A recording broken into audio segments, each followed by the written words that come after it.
I recently got a chance to take a look at Tinykin, an upcoming puzzle platformer by developer Splashteam and published by tinyBuild Games. They were kind enough to send me a key for a demo build of the game, and while I don't typically jump with excitement for games of this genre, the art style and mechanics stood out to me, so I figured, why not? And I decided to take a look.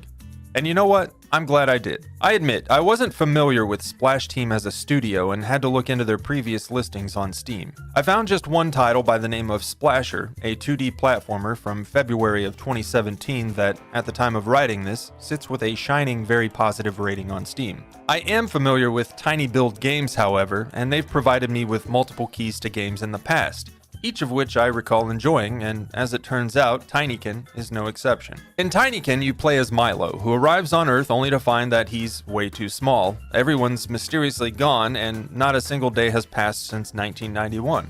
Upon arriving, I was greeted by Ridme, a moth-esque character who provides a bit of context before sending me off to catch my bearings and waiting for me further along the way to provide several more introductory explanations of the game's mechanics.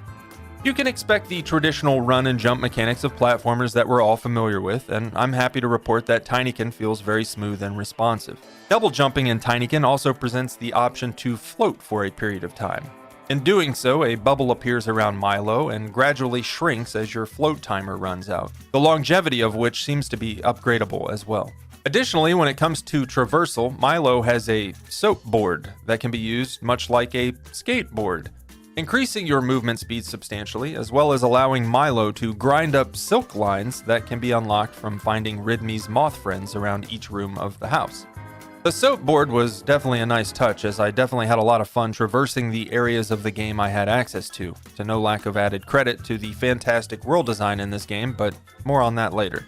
Right now we're talking about mechanics and traversal, and the point here is navigating the world of Tinyken is fun, smooth, and everything it needs to be as a platformer.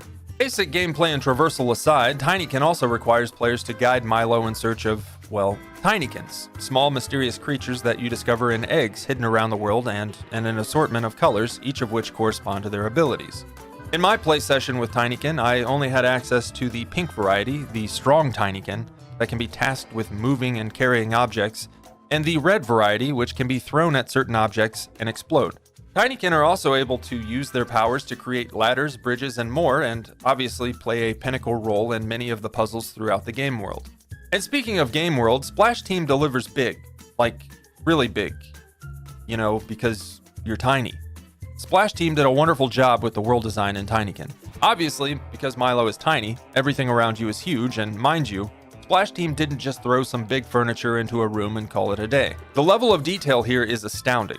This made exploration all the more fun, especially due to the care that you can tell went into each independent area of any given room of the house. During my playtime, I kept finding new areas, new items and secrets around every corner, and oftentimes when approaching an area I'd already been from a different direction, I would find an area or item I had previously overlooked. The environment is just so dense and rich, it really felt like I was discovering something new at every turn. This made progression all the more enjoyable, as you're tasked with guiding Milo through each room of the house, taking on various puzzles and tasks to discover and secure various machine pieces needed to aid Milo in progressing to the next room and eventually to return to his home. Through the house, you will discover civilizations of insects, from ants and shield bugs to dung beetles and moths, and each room has its own respective cultures. Every character you encounter can be spoken to, and some will even provide Milo with optional objectives to complete along the way.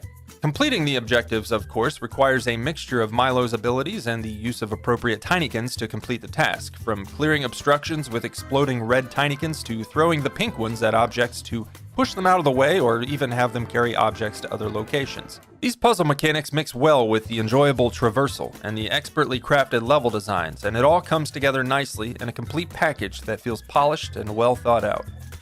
Overall, I really enjoyed my time with Tinyken. I think my only real complaint or criticism is the camera, which I found can be frustrating at times, but this was mostly limited to times where I found myself in a tight space and ultimately didn't ruin my experience in any way.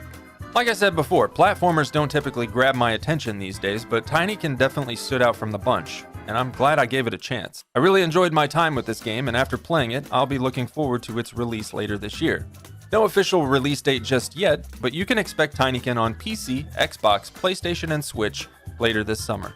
And if you'd like to check out Tinykin yourself, you too can download and play the demo for yourself right now. I'll leave a link in the description box below if you'd like to check it out, or at least add the game to your Steam wishlist. But that's all for now. What did you think of Tinykin? Is this your first time seeing the game? Let me know all about it down below. I look forward to hearing from you in the comments section. As always, thanks for watching, and until the next video, you take care. I'll see you soon.